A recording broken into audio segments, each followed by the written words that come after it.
Pergunta para o seu irmão, você está com pressa? Pergunta para ele se está com pressa.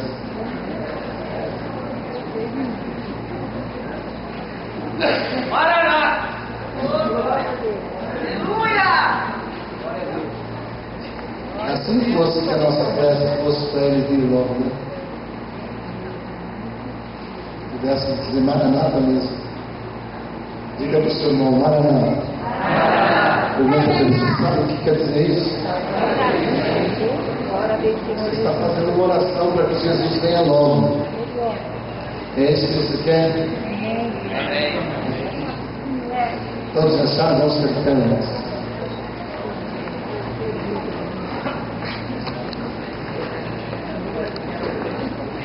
Amém? Será que dá para nós fazer nosso coral hoje? Os instrumentistas aí, atenção já. Depois da leitura já vamos cantar Jesus virá.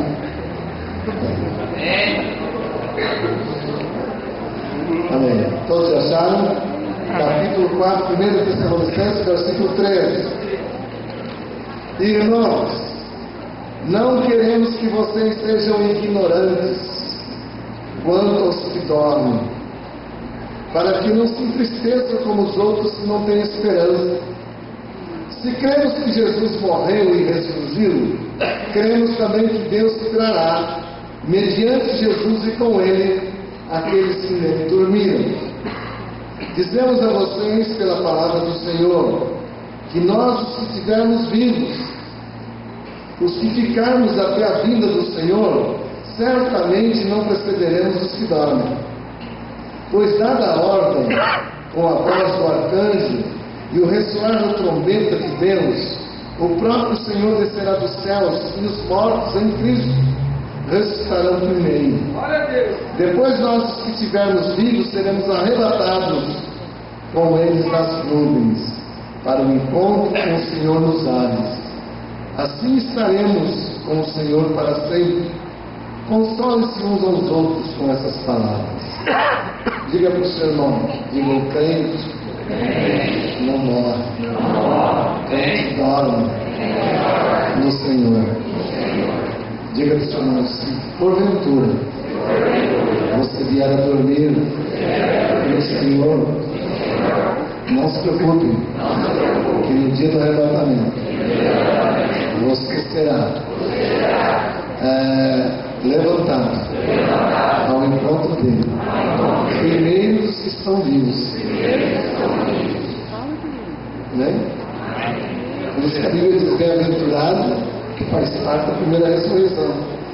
Só vão ser ressurretos na primeira ressurreição quem nasceu de novo. Capítulo 15, versículo 52 do livro de 1 Coríntios. Então Paulo, dizendo sobre essa mesma verdade, olha o que ele diz. Capítulo 15, verso 50 da carta de Paulo aos Coríntios. Diz assim: irmãos, eu lhes declaro que a carne e sangue não podem herdar o reino de Deus, nem que a perecível pode herdar o imperecível. Eis o que eu lhes digo, um mistério: nem todos dormiremos, mas todos seremos transformados. No momento, no abrir e fechar dos olhos, ao som da última trombeta, pois a trombeta soará, e os mortos ressuscitarão incorruptíveis, e nós seremos transformados. Diga: se eu não dormir até o dia que Cristo voltar, não tem problema, eu vou ser transformado para o encontro daqueles que ressuscitaram primeiro. Pois é necessário que aquilo que é corruptível se revista da incorruptibilidade, e aquilo que é mortal se revista da imortalidade.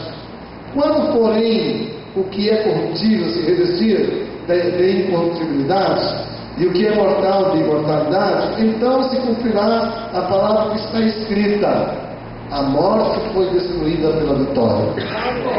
Onde está a morte, a sua vitória? Onde está a morte, o seu aguilhão?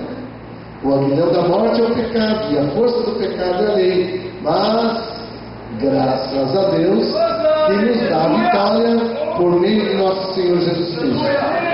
Portanto, meus amados irmãos, mantenham-se firmes, e que nada os abale.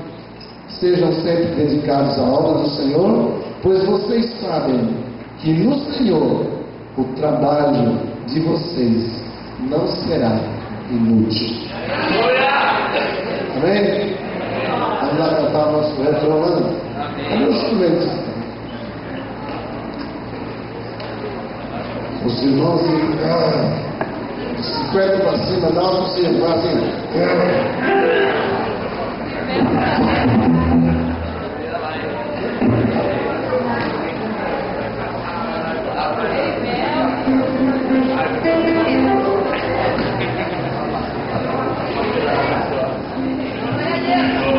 Há tempo ainda não haverá o trabalho das senhoras da segunda-feira, tá bom? Trabalho da rede de senhoras. Então, 50 para cima. Jesus virá. Exceto o João Antônio, né? Que ele está nos ajudando aqui, não é só ele. Está dando a mão para os velhos. Ele é a nossa alavanca, entendeu? Então, lá. Então, os velhos, quer dizer, 50 para cima. Depois, as senhoras, né? De 40 para cima. Depois, elas, de 18 até 30. Né? Depois os rapazes, tem vozes de tenor aí, bem agudo. Vamos lá. Começando. Mas então me sustenta o grave, tá bom?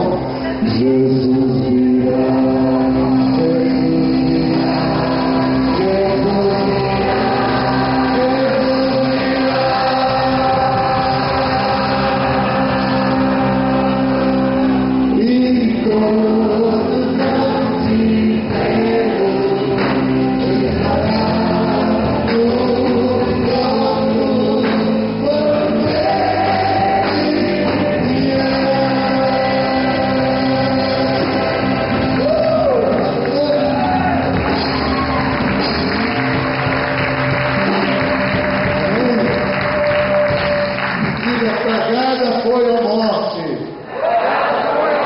Pela vitória de Cristo na cruz. Não é, meus queridos? Essa é a nossa vitória. Glória a Deus!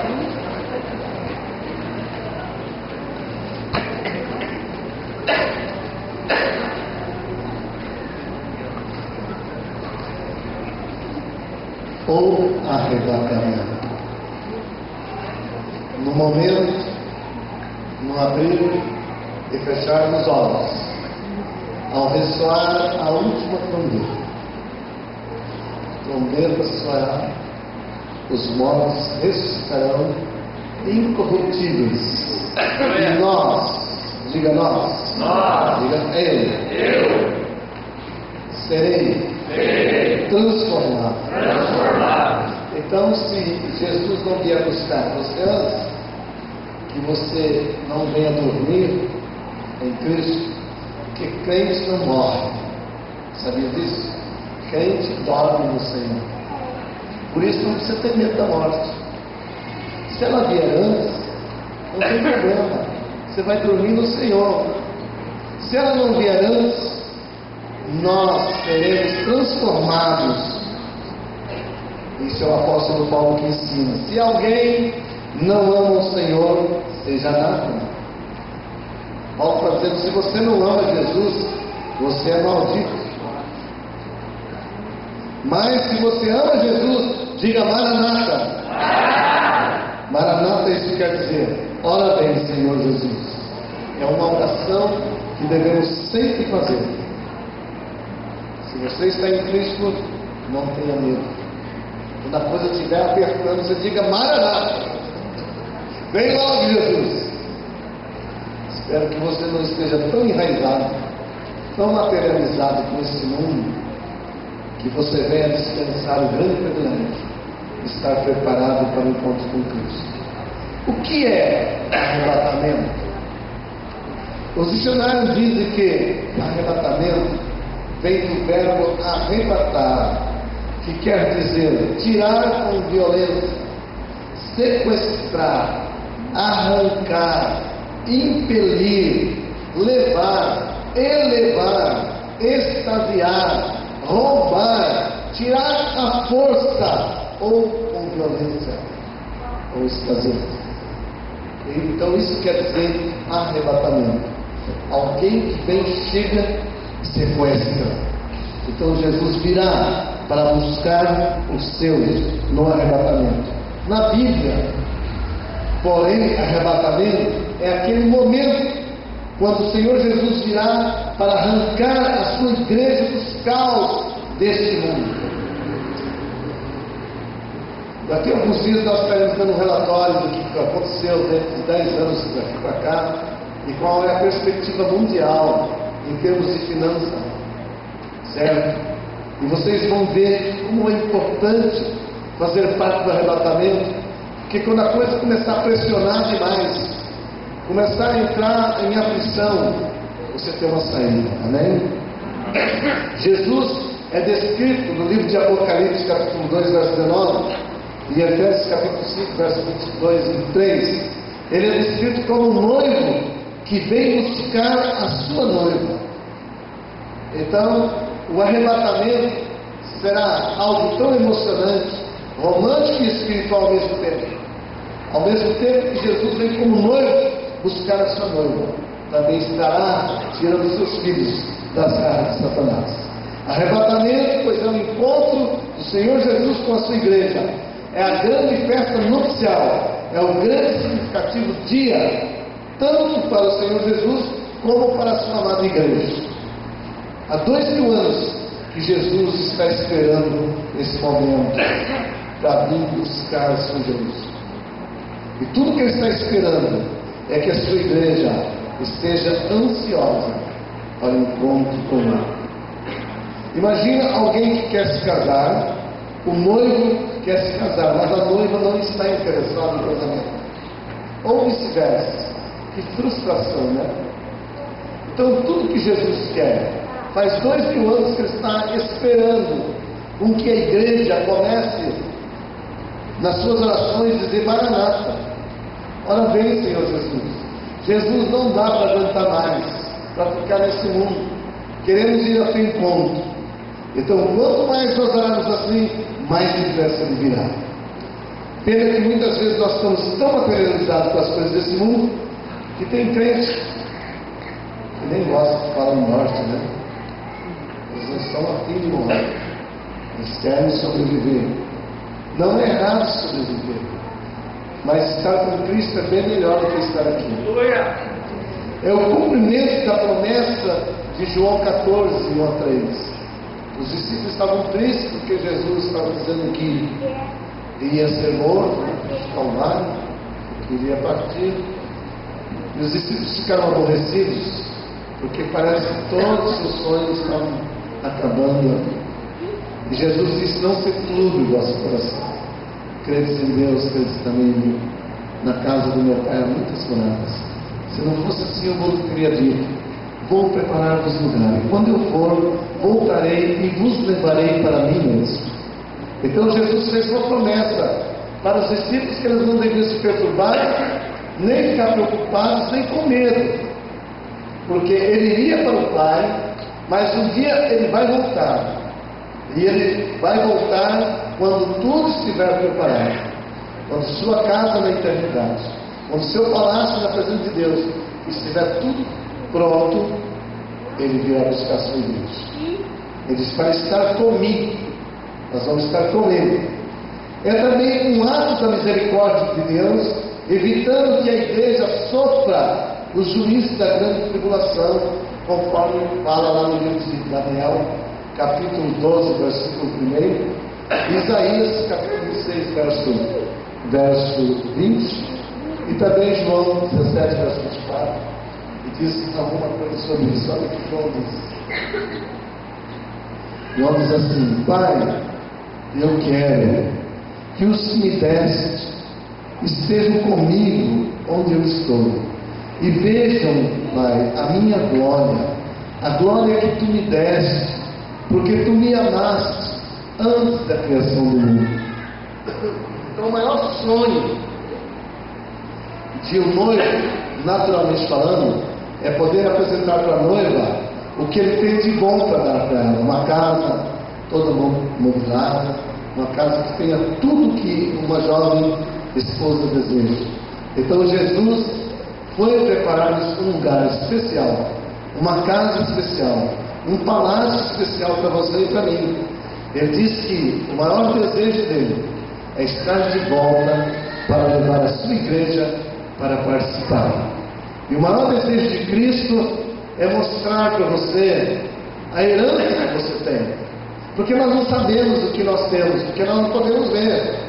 Mas o maior desejo dele é saber que você o ama desinteressadamente, porque você o ama, porque deu a sua vida na cruz. Mas você não ama por causa de dinheiro, nem por causa de glória material. Você ama porque ele te amou primeiro. Mas ele quer mostrar para você que você é dono de uma grande herança. Imagina, se Deus é o dono do mundo e Jesus é o único filho que tem, nesse caso, a responsabilidade de receber essa herança. Então veja bem, Jesus disse: eu quero que essa herança que meu Pai me deu, que eu possa repartir com os meus irmãos. Aleluia! Então Jesus, a Bíblia diz assim que nós somos herdeiros de Deus e co-herdeiros com Cristo. O que Deus vai fazer? Deus vai pegar, é como se uma mãe pegasse uma maçã e cortasse no meio, metade desse para um filho e metade para o outro. Então Deus fez o que com a herança dele? Cortou no meio, metade para Jesus e metade para nós. Só que Jesus disse assim: você vai herdar a herança do meu Pai, que vai repartir com vocês, mas eu também quero repartir minha herança com vocês. Você já pensou? Como noiva de Cristo, nós temos como filhos a metade da herança de Cristo. Mas como noiva de Cristo, nós também temos herança como filho. Então nós somos herdeiros de Deus e co-herdeiros com Cristo. Eu sou muito rico.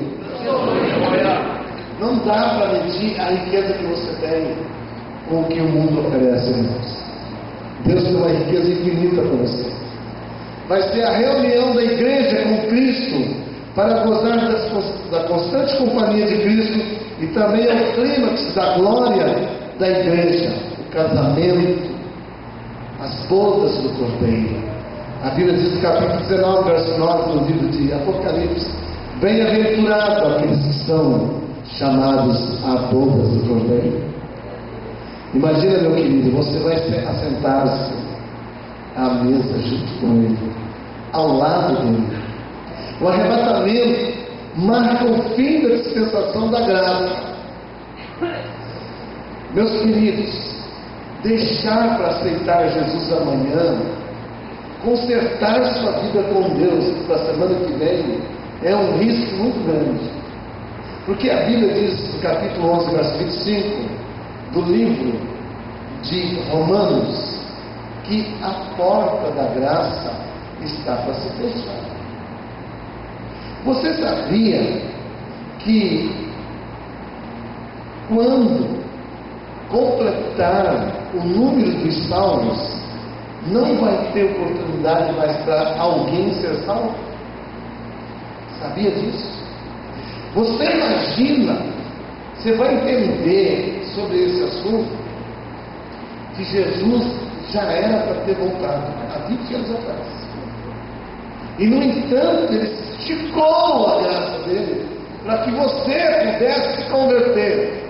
Quantas pessoas aqui não estavam convertidas há 20 anos atrás? Levanta as mãos. Você não vai acreditar. Olha aí. Olha aí. Fica como erguido olhando. Você já pensou se Jesus tivesse vindo 20 anos atrás? vocês iriam tocar no inferno.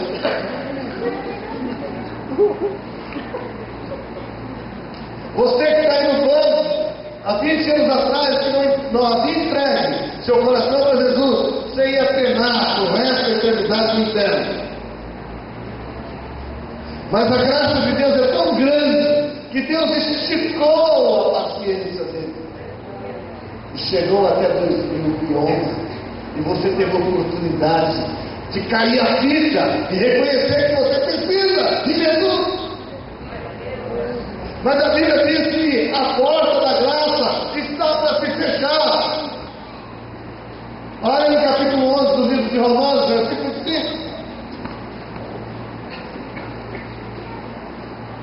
Irmãos, não quero que ignore esse mistério, para que não se torne presunçosos.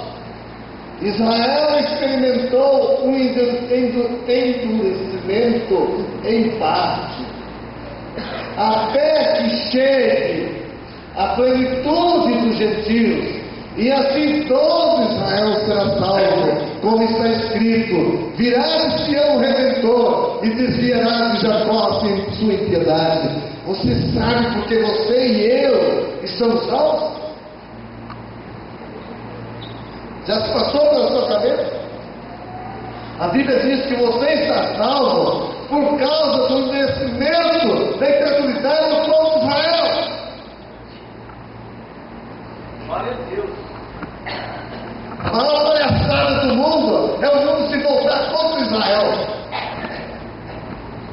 Por isso a Bíblia diz: tem muita paz quem ama e ora por Israel.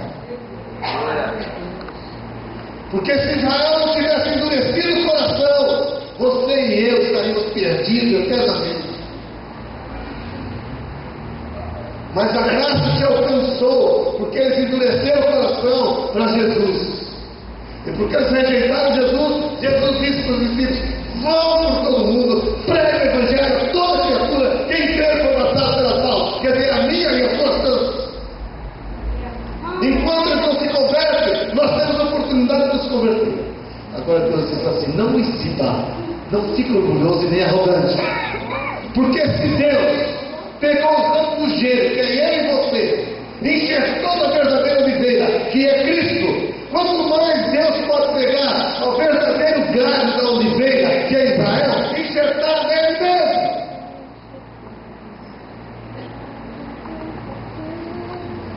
Aqui está dizendo: quando a plenitude dos gentios se completar, isso é o número dos salvos, se completar, a porta vai fechar para os gentios, aí o judeu vai se converter. Porque Deus tira toda a impiedade de Jacó e vai salvar o povo de Israel. Meu querido, cada dia desse é uma chance para você se converter.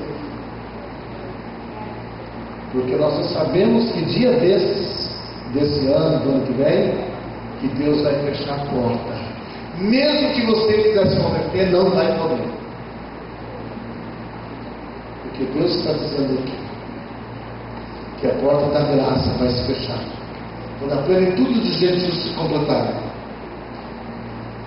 O arrebatamento é o fim da dispensação da graça. Capítulo 21, verso 24 de Lucas.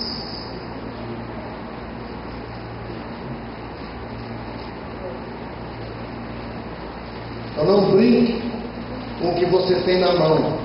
Não jogue fora. Leve a sério a sua vida cristã. Que você foi salvo pelo dom, meu querido. Você está salvo pelo dom.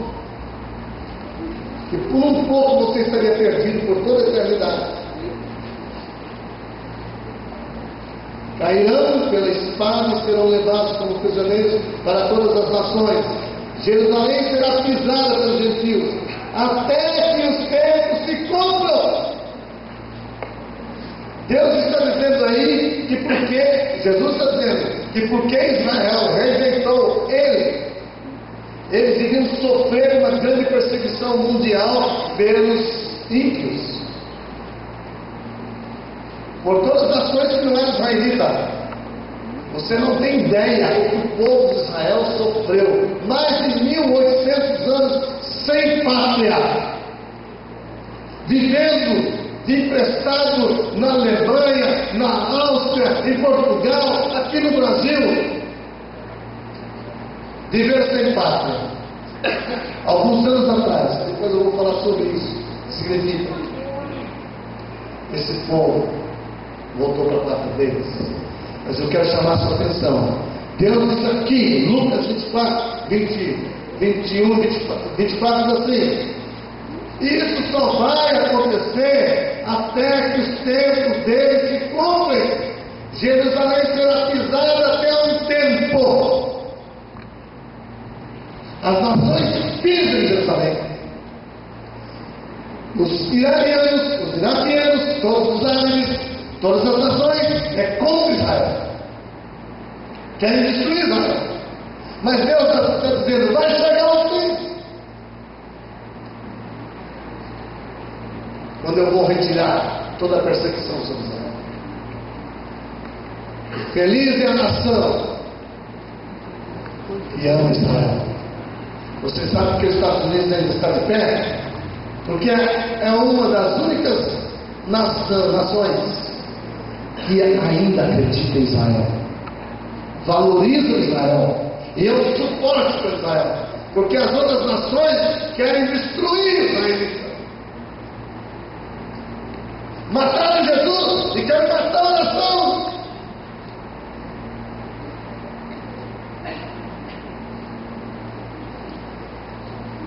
Figuras do arrebatamento. Arrebatamento é mais ou menos como Noé foi salvo no dilúvio. Noé foi resgatado por um grande barco que Deus mandou construir. Noé nunca tinha visto um barco, navio como aquele, mas Deus deu uma dica, deu um projeto. Noé construiu o barco. E no dia que choveu na terra, nunca havia chovido na terra, no dia que choveu, as águas inundaram os maiores montes, os montes mais altos. As águas subiram, mas Noé foi salvo, porque Deus não ia matar um homem justo com os ímpios. Toda a terra morreu, menos Noé e sua família. 8 pessoas, ele e esposa e seus filhos. Uma outra ilustração de arrebatamento foi quando Ló foi retirado da cidade de Sodoma e Gomorra. Deus iria destruir Sodoma e Gomorra por causa do pecado de idolatria, feitiçaria, satanismo, homossexualismo, lesbianismo, tudo panteísmo tinha em Sodoma e Gomorra. E Deus disse: eu vou destruir Sodoma e Gomorra. Mas lá tinha um homem chamado Ló, e ele foi achado justo. E Deus disse: não vou destruir o justo com o ímpio. Deus disse para Abraão: eu vou mandar descer fogo do céu para queimar a cidade de Sodoma e Gomorra, e vou soterrar essa cidade. Abraão orou e disse: Senhor, mas se tiver 100 justos lá sobre nós, Deus disse: não matarei, não destruirei. E Abraão foi pedindo, até chegou 10.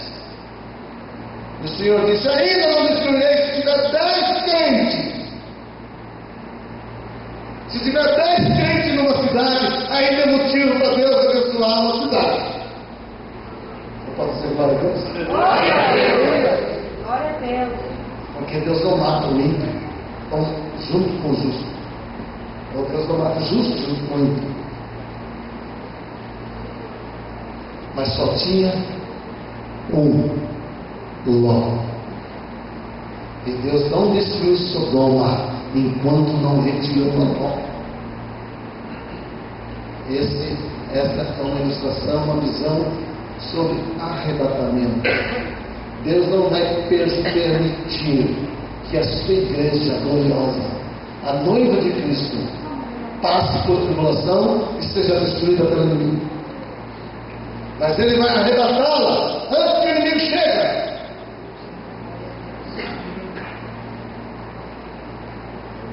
A ascensão de Jesus Cristo é uma outra ilustração.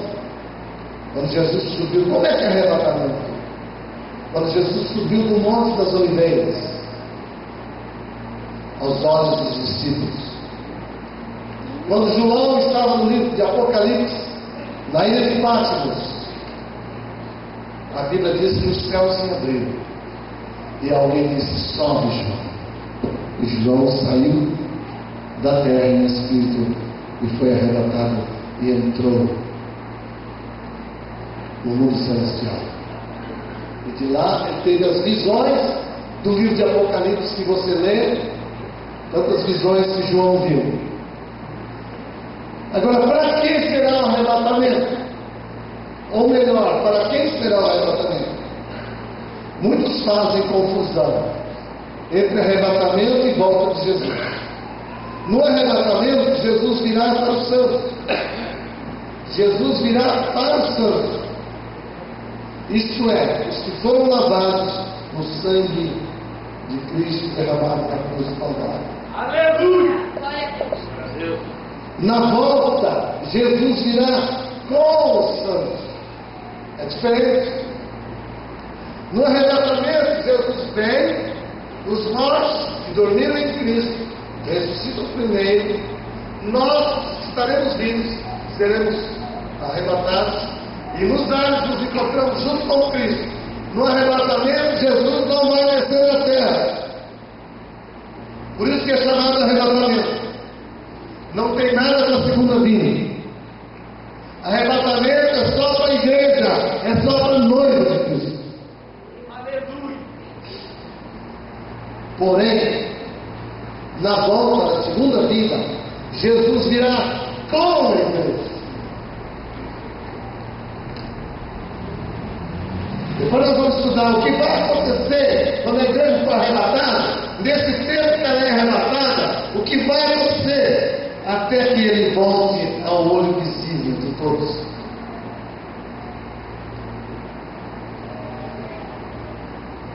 Está dando para entender, mais ou menos? Está dando para pegar? Na volta de Jesus, Jesus virá com os santos. Quer dizer, você já está lá. Se você faz parte da igreja, se você é noiva dele, ele virá com a noiva. É diferente.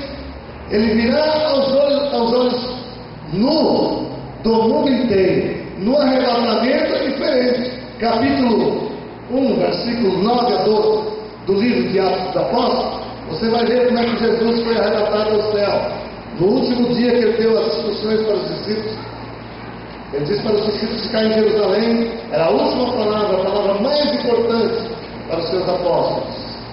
E ele dá um recado. Enquanto ele está dando recado, algo acontece importante. Capítulo 1 do livro de Atos, versículo 9 até o versículo 12. Abra sua Bíblia. Estamos estudando sobre arrebatamento da igreja.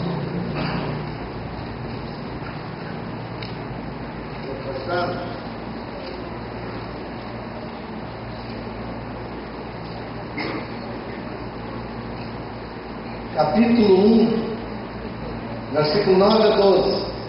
Tendo dito isto, foi elevado às alturas enquanto eles olhavam. Jesus está no monte. Tivemos a oportunidade de estar no Monte das Oliveiras, exatamente onde Jesus estava com os discípulos. E podemos vir e ver e imaginar como é que foi aquela cena. Jesus está no Monte das Oliveiras. De lá no Monte das Oliveiras, ele olha para o templo. Está vendo aquela cúpula de ouro lá? Não sei se dá aqui, né? Teria que apagar a luz. Então os discípulos de Jesus olham para Jerusalém. Olha para o topo. Aquela cúpula de ouro, assim, de ouro que está lá, é aonde era edificado o templo de Deus. E aonde vai ser reedificado novamente o templo de Deus. Porque até aquilo ali vai cair. Porque ali é uma mesquita muçulmana. Vai ser destruída. E vai ser feito o templo de Deus lá. Então Jesus olha para lá. E Jesus está dando as últimas instruções. 40 dias ele havia estado aqui na terra, junto com os discípulos, depois da ressurreição. E agora ele está dando as últimas instruções.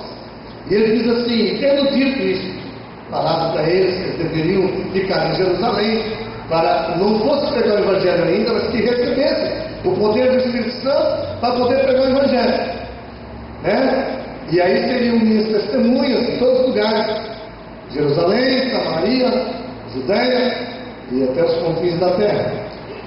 Tendo dito isso, foi elevado às alturas.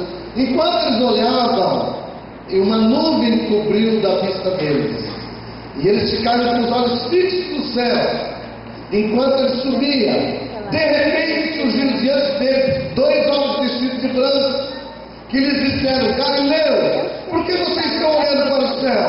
Esse mesmo Jesus que dentre vocês foi elevado ao céu, voltará da mesma forma como ouviram subir. Enquanto Jesus está dando as últimas instruções aos discípulos, ele vai falando com os discípulos todos em volta. Ali tinha mais de 500 discípulos ali no monte. Não era só os 12 apóstolos, não.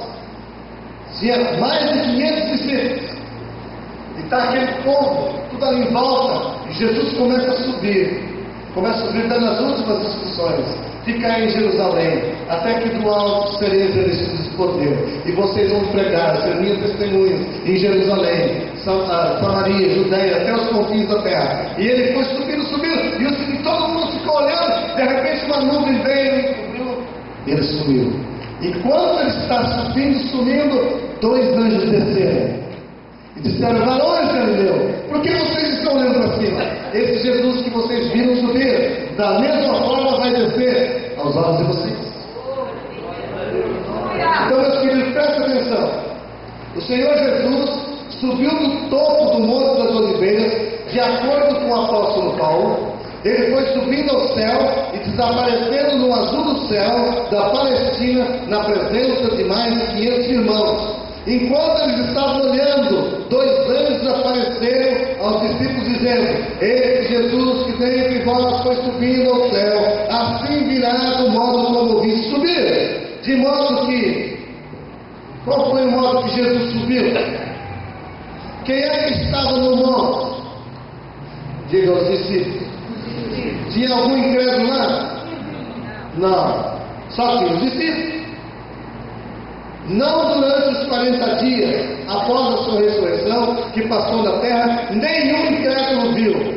Depois da ressurreição de Jesus, nenhuma pessoa não crente viu Jesus. Só os discípulos, só os apóstolos e os 500 discípulos viram Jesus. Depois de 40 dias que ele esteve, depois da ressurreição, junto com seus discípulos, ele subiu aos olhos dos discípulos. Assim será no arrebatamento. Ninguém que não tenha Cristo no coração verá o Senhor vir buscar sua igreja. O que se fará? Pastor, mas o senhor não está enganado? Porque a Bíblia diz em Apocalipse 1:7 que quando ele vier, todo olho o verá. Diga assim: arrebatamento. Não tem nada a ver. Segunda Bíblia. Arrebatamento. Diga arrebatamento. É para a igreja de Cristo. É para a noiva de Cristo. Não é para o mundo. Porém, na segunda vinda, Jesus virá para julgar as nações. Totalmente diferente. Arrebatamento é um caso especial para a igreja do Senhor. Aleluia! Esse verso de Apocalipse 1:7, que fala quando ele voltar, todo olho verá, não trata propriamente do arrebatamento da igreja, e sim da segunda volta, segunda vinda de Cristo, para julgar as nações, segundo Mateus capítulo 25, na base do tratamento que as nações dispensaram aos judeus. De maneira que a igreja já subiu, já está com Cristo, já houve o casamento, já passaram 7 anos, depois a igreja virá com Cristo para julgar as nações, e Jesus estabeleceu essa lei. Está entendendo, irmãos? Arrebatamento não tem nada a ver com a segunda vinda. Arrebatamento é para a igreja, para a noiva. Fala para o seu irmão, para a noiva. Você é noiva? Diga, você é noiva. Se você for noivo, você faz parte do arrebatamento. Logo só os crentes verdadeiros verão o Senhor Jesus voltando nos ares para arrebatá-los. De acordo com Tessalonicenses 4,17, a Bíblia diz que só os crentes verdadeiros verão Jesus voltando no dia do arrebatamento. Depois nós, os que ficarmos vivos, seremos arrebatados com eles nas nuvens, para o encontro do Senhor nos ares. Está entendendo? Jesus não vai pisar na terra. No arrebatamento, Jesus não vai pisar aqui. Ele vai ficar lá nas nuvens. Nós iremos ao encontro dele. Os que dormirem em Cristo serão transformados. Sairão dos seus túmulos, sairão das suas casas onde foram queimadas, sairão de todos os lugares, terão que estar com. E nós, se estivermos vivos, seremos arrebatados. Eu tenho na minha mente que eu serei arrebatado, que eu não vou morrer. Eu vou ser transformado. Verei o arrebatamento. Jesus voltando. Glória. No arrebatamento, Jesus encontrará com os seus escolhidos nos ares. Preste atenção.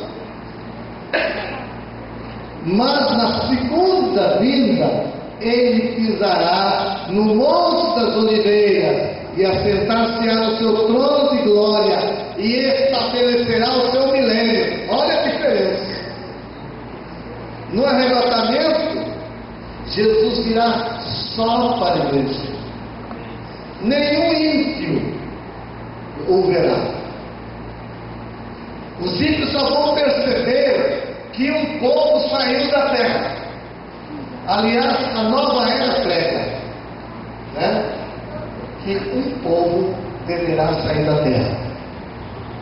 A nova era faz mais de 10 anos que está pregando isso, que um povo vai sair da terra. Qualquer dia desse, nos Estados Unidos já tem avião com 2 pilotos, um crente e um não crente. Muitos ônibus já tem 2 pilotos, um crente e um não crente.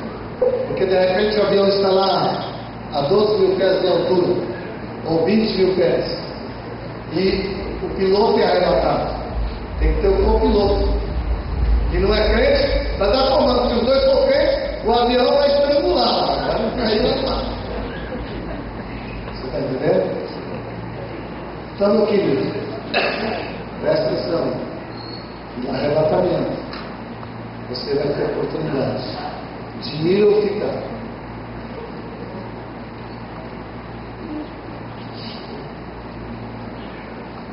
Sinais que perceberão o arrebatamento.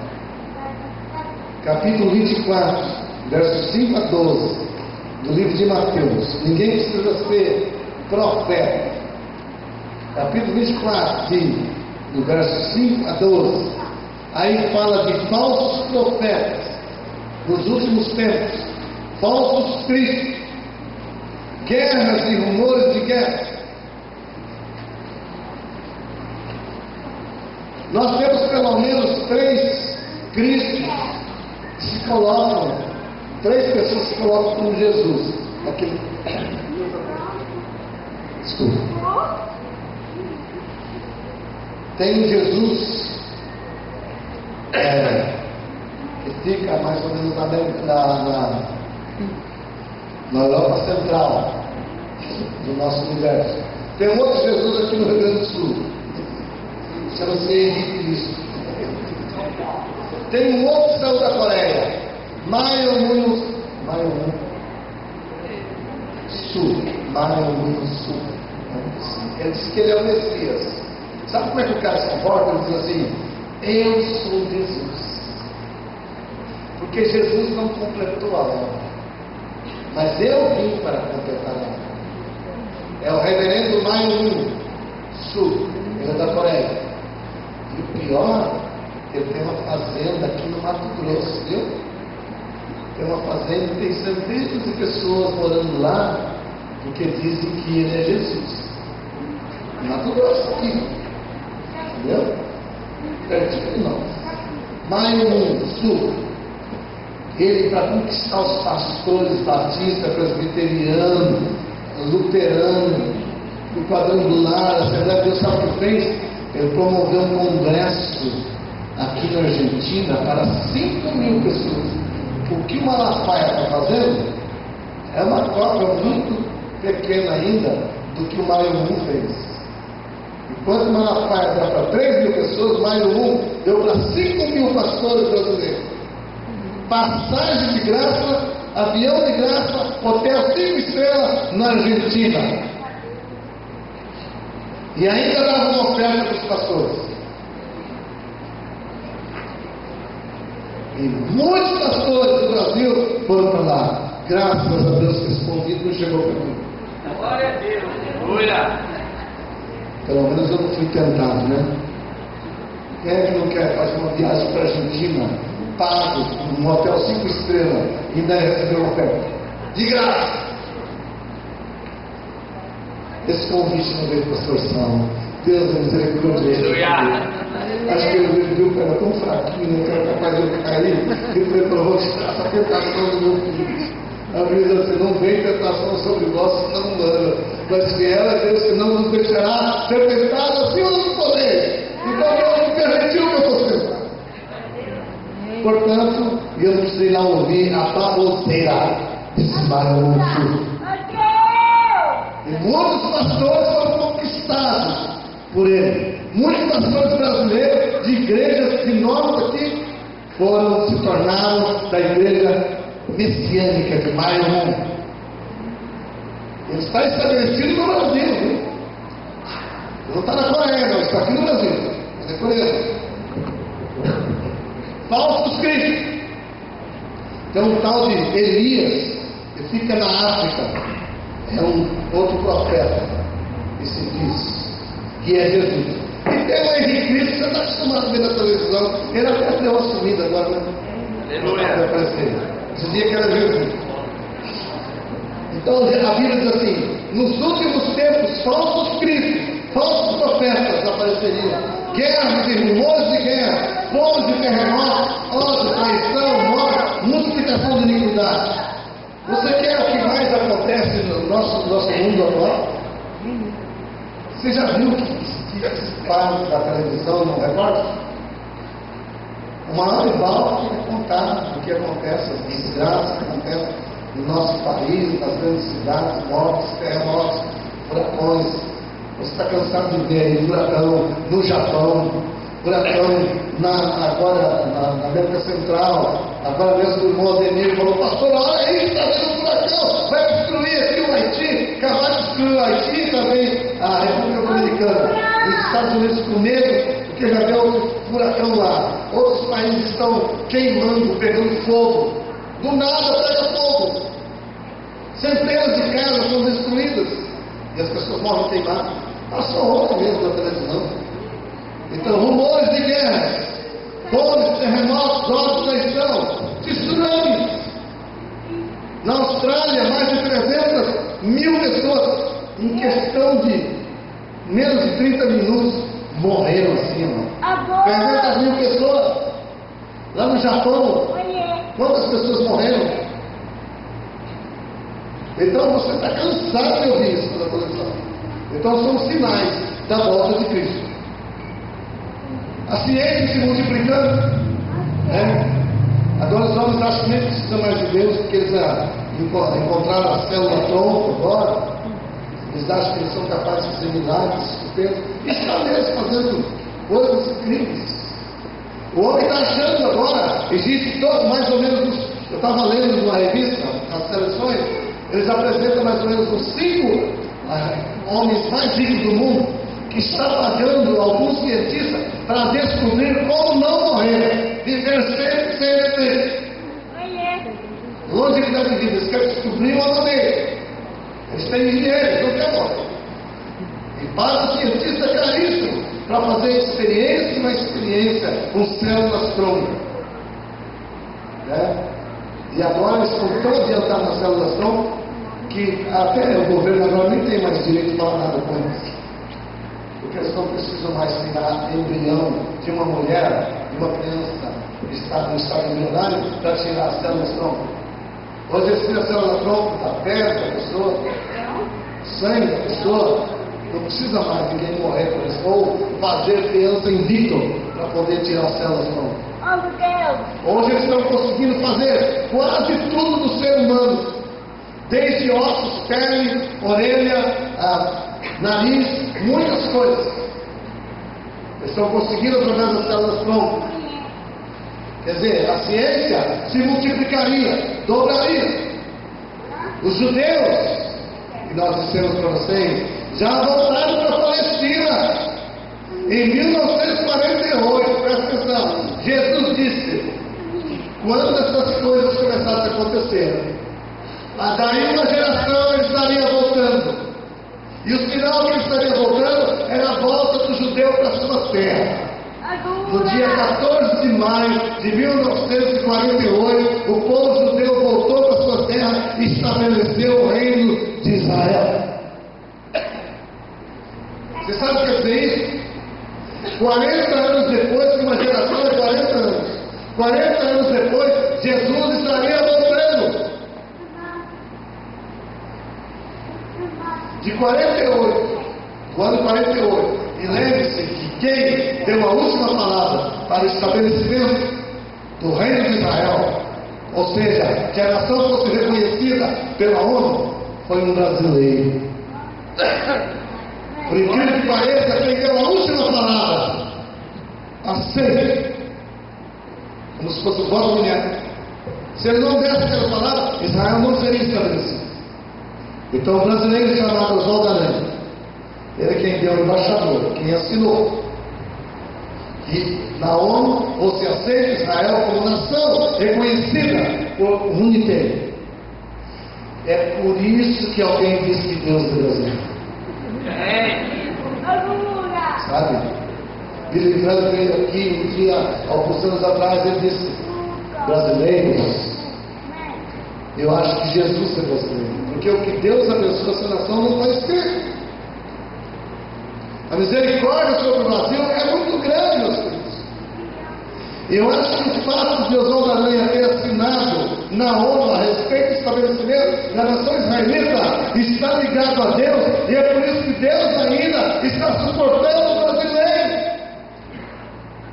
Porque o que há de violência, o que há de satanismo, o que há de idolatria, o que há de feitiçaria, o que há de todo tipo de estrupo, todo tipo de homossexualismo, lesbianismo, tudo com terrível tem no Brasil. E Deus ainda não fez nada para essa nação. Pelo contrário, ainda é uma nação que vai chegar para o ano que vem, quarto lugar, quarta nação do mundo.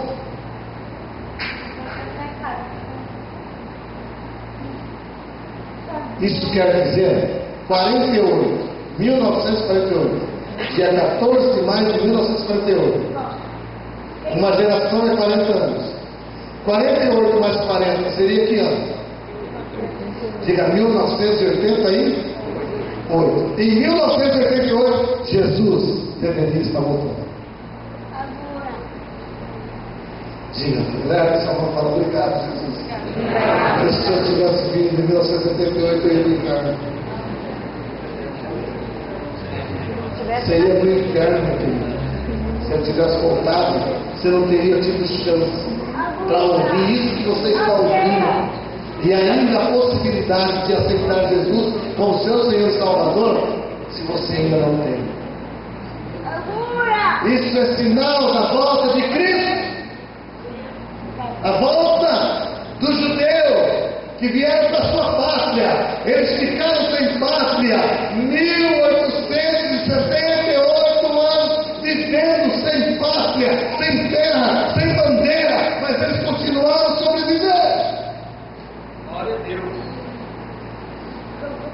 Escorraçado por todas as nações. Você já ouviu falar do Holocausto? Já ouviu falar? No Hitler matou 100 milhões de judeus, fez sabão dos judeus, queimaram os judeus, fizeram graxa dos judeus. 6 milhões de judeus. Quando você vai hoje em Jerusalém, uma coisa que eles gostam de mostrar para a gente é o Museu do Holocausto. Eles mostram no Museu do Holocausto o que Hitler fez, o que um homem é capaz de fazer. Matar as pessoas em quantidade, 100, 200, 300, 1000 pessoas, colocar no salão desse, abrir um bujão de gás e matar todo mundo, depois pegar com um trator, uma esteira e puxar e jogar nas valas. Quando não fazer isso, jogava dentro dos tachos quentes para tirar gordura, para fazer graça de judeu. Por isso que os judeus vieram escravizados, passaram por Portugal, passaram por Roma, vieram aqui no Brasil, estabeleceram aqui no estado de Pernambuco. E o Brasil hoje não faz Brasil porque dormiu na minha. Mas eu vou dizer, isso aí é outro assunto. Perder a oportunidade. 1878 anos sem pátria, sem bandeira, sem terra, sem ter lugar para morar. Esse povo viveu num mundo esclavizado, mas nunca se perdeu. E a sua volta para a terra prometida, que Deus lhes deu, é um grande aviso dos céus que Jesus não tarda a voltar. A paciência de Deus, desde 1988, está esticando até agora, 2011. Quantos anos são?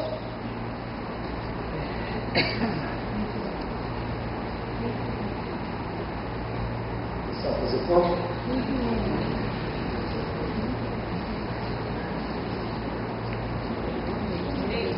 Que é bom essa conta. Hã? 23 anos de paciência. Jesus já poderia ter voltado. Joel fala que de um avivamento universal. Em parte, esse avivamento já cumpriu no dia de Pentecostes, quando 16 nacionalidades receberam a promessa do batismo do Espírito Santo. No dia de Pentecostes, 16 nações estavam em Jerusalém. E eles receberam o batismo do Espírito Santo. Mas Pedro diz lá que essa promessa é para toda a terra, toda a carne. E ainda não se cumpriu em toda a carne. Ainda você tem chance de receber o batismo do Espírito Santo. Amém? Amém. Se você não foi batizado, você ainda tem chance.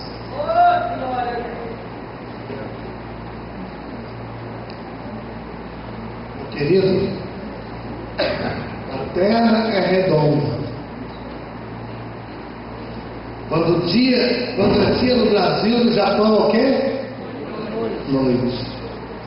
Quando Jesus vier, achará uns dormindo e outros trabalhando. Você sabia que Jesus já previu isso? Na Bíblia está escrito. No capítulo 17 de Lucas, versículo 14, temos a cena noturna. E Jesus disse o dia que ele vai voltar. Olha o que vai acontecer. O dia que ele vai voltar, não. O dia que ele vai arrebatar a igreja. Olha o que vai acontecer. 17 de Lucas, verso 34. Ele lhes disse: naquela noite 2 pessoas estarão numa cama, marido e mulher. Eu sei lá. Se marido e mulher está enrolado. Uma, assim mesmo não tem problema. Uma será tirada e a outra será deixada. Não, aí não vai nesse caso, 2 mulheres estarão moendo trigo. Isso é de dia, né? Juntos. Uma será tirada e a outra será. 2 pessoas estarão no campo trabalhando. Um será tirado e o outro. Toma cuidado. Se um dia você amanhecer, sua esposa não estiver na cama, é sinal que você ficou. Também pode ser vice-versa. Se você amanhecer um dia, mulher, e não me ver na cama, você está enrolado, porque eu já subi. E você ficou. Jesus fala dessa cena, irmãos. 2 estarão no campo.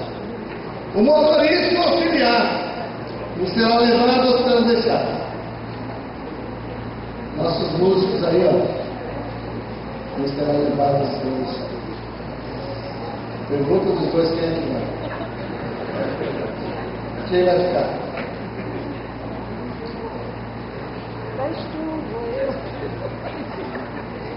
Você vai ou fica? Eu vou. Olha, Quem ficar, vai ficar para a tribulação. Depois eu vou dar um estudo bíblico para dizer para você quem vai ficar, você que quer ficar. Então eu vou dizer como é que você tem que se comportar para a tribulação, tá? Já que você quer ficar por aí, um será levado, outro será deixado. O importante é que o Senhor virá buscar os seus escolhidos. Quando Ele vier, você vai ou fica? Você está preparado? Está esperando? Ou está ocioso no vício das bebedeiras, beberrões, glutões? Romanos 13:11 diz assim: desperta do que dorme, não é tempo mais de ficar dormindo. Cuidado com as bebedeiras, com as noitadas, das urgências. Cuidado com as reuniões de madrugada, sem objetivo. Então, cuidado. A Bíblia diz assim que no dia que Jesus voltar, que não há ninguém com glutonaria, nem com bebedice. Porque você não é mais das trevas, você é da luz. Você tem conhecimento da verdade. E o pior inferno não é. O inferno vai ter níveis. O inferno, para quem não conhece a verdade, vai ser um tipo de sofrimento. Mas para quem conhece a verdade, o inferno vai ser o pior dos infernos. Porque ele sabe que ele teve oportunidade. Ele estava dentro da igreja, ele ouviu o Evangelho, ele tinha oportunidade de aceitar Jesus, mas ele não quis aceitar, ele rejeitou, ele blasfemou, ele criticou, e agora está no inferno. E ele vai dizer assim: diabo, por que eu não aceitei Jesus naquele dia? Eu tinha uma oportunidade de consertar a minha vida, e agora eu vou ficar nesse inferno por toda a eternidade. Quanto tempo é eternidade, diabo? O diabo fala eterno, quer dizer o quê? Você vai ficar rico. O inferno será pior para aqueles que conhecem a verdade, mas escolheram a mentira. Meu querido, não vale a pena. Todo crente nascido de novo, verdadeiramente crente, será arrebatado.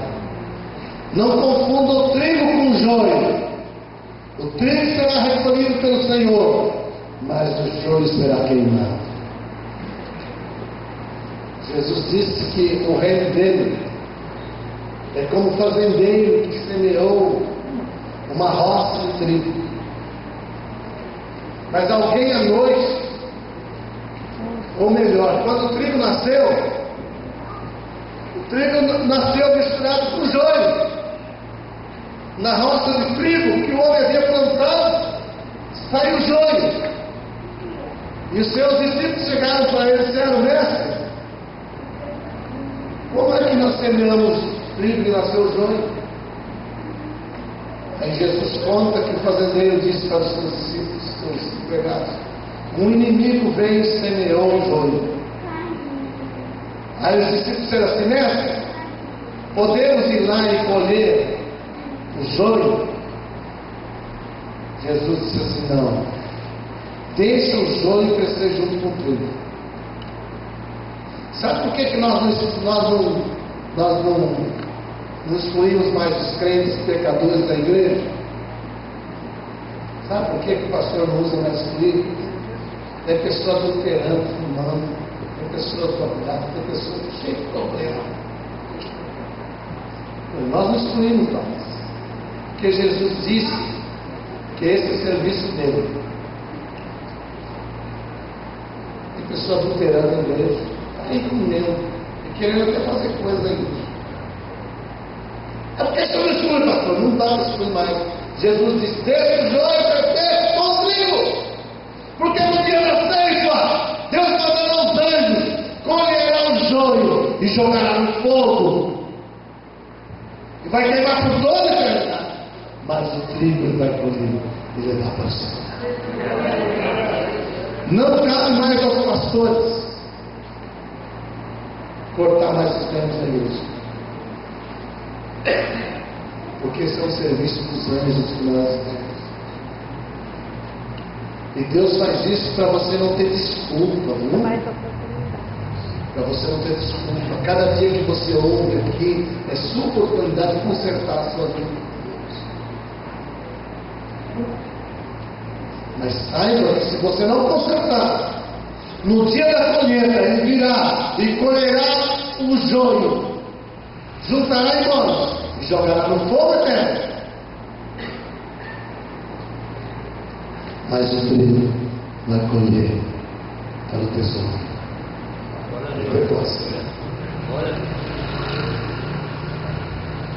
Você está preparado para ir ou para ficar? Se você não estiver preparado no dia do arrebatamento, quem está do seu lado vai subir e você vai ficar.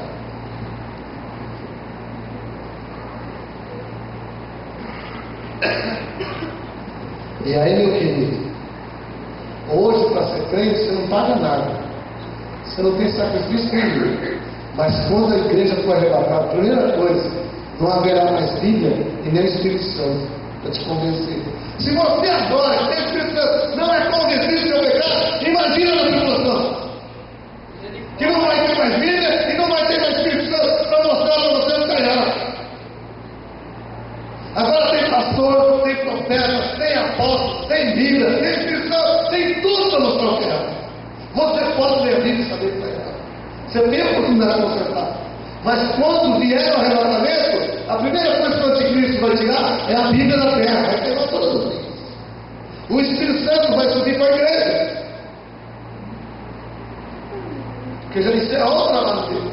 É preparar a igreja para o encontro dos noivos. E aí, meu querido, sabe como é que você vai pagar? O pescoço da guilhotina. Se você quiser, ainda tem oportunidade de ir para o céu. Depois eu vou falar sobre isso na tribulação, o que vai acontecer com aqueles que não foram arrebatados. Não vai valer a pena. Isso é se você tiver tarimba, coragem. Porque se você negou Jesus agora, que você não tem nada para te questionar, imagina quando for na tribulação. Você está rindo? O duro vai ser rindo no inferno. Cuidado. Não ri não. Porque Deus disse assim, se você zombar de mim agora, no dia que você clamar a mim, eu não te ouvirei. Não brinca não, as coisas sérias.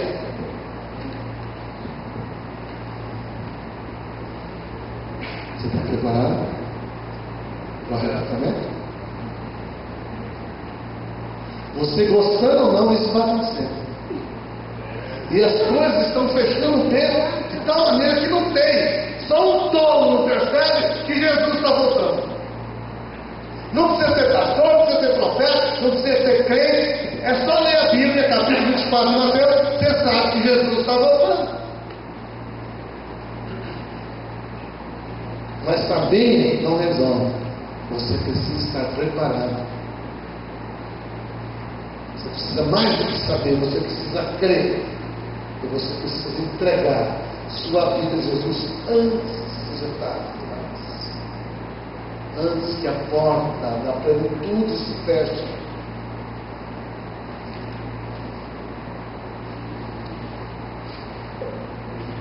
Ele vai voltar. Não sai do tempo. Glória a Deus.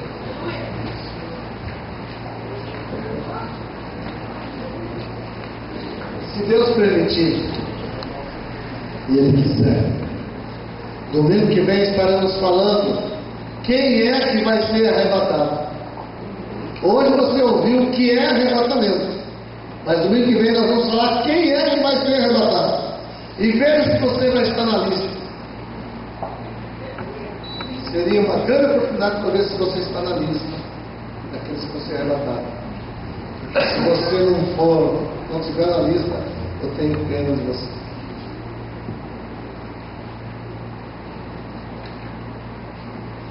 Até os adeptos da nova era sabem que Jesus vai voltar e vai arrebatar a igreja. Só os crentes não sabem. Os adeptos da nova era dizem assim, alguém disse assim, vocês não pregam o evangelho mais. Vocês não disseram na nova era que no ano 2000 vocês iam entrar com tudo contra os evangélicos? Vocês iam revelar a doutrina de vocês? Esse cara não precisa. Por que não precisa? Porque eles disseram que os nossos discípulos são os filhos dos crentes. A nova era diz, vai ser arrebatado um povo, e os nossos discípulos vão ser os filhos dos crentes. Porque os filhos dos crentes são os primeiros crentes. Eles não creem naquilo que os pais estão pregando. E eles vão ser os nossos discípulos. Meu querido, toma cuidado com o que é que seu filho está vendo e ouvindo. Isso é nova era, não é crente, é nova era, é uma doutrina satânica, viu? Doutrina diabólica. E ela está por aí. Sabe como é que eles dominam a sua mente? Através da televisão, através dos programas, das novelas. Existe dentro uma mensagem subliminar, através dos filmes.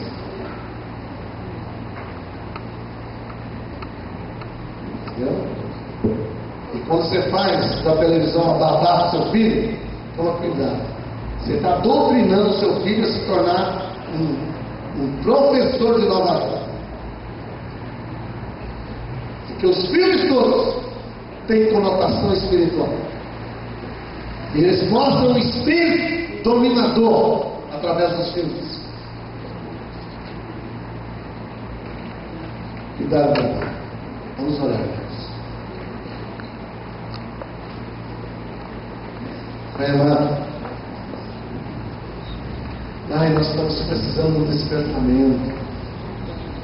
Aviva a tua obra, a tua igreja.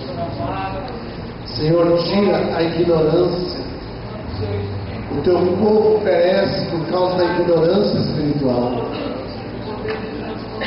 Senhor, tem misericórdia de nós. Senhor, começa a mover pelo teu Espírito, teu povo.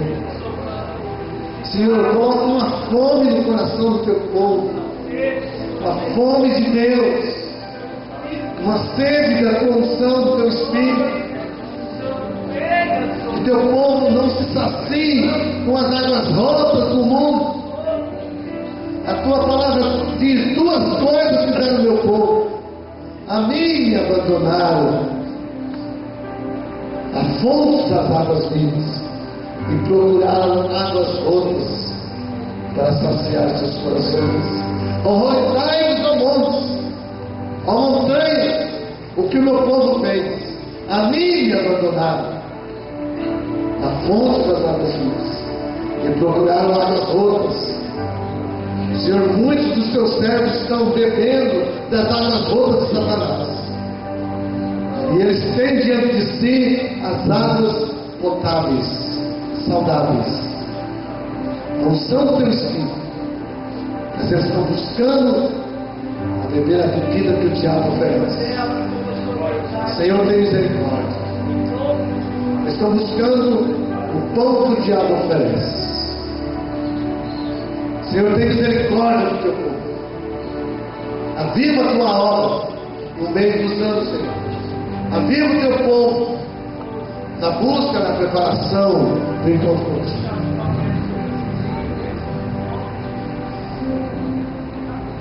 Eu te peço, Pai, em nome de Jesus. Jesus virá.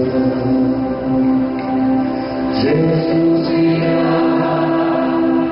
Jesus virá, e todos hão de vê-lo, estará tudo pronto, quando ele virá. Agora com certeza, tudo aí. Jesus virá, Jesus virá, Jesus virá,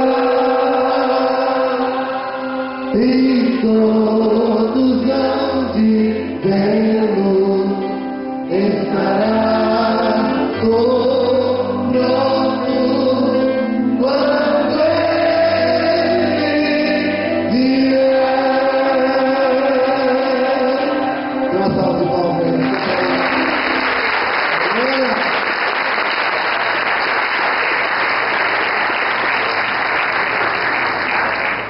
Então, se lembrando que os trabalhos dessa semana já reflexamos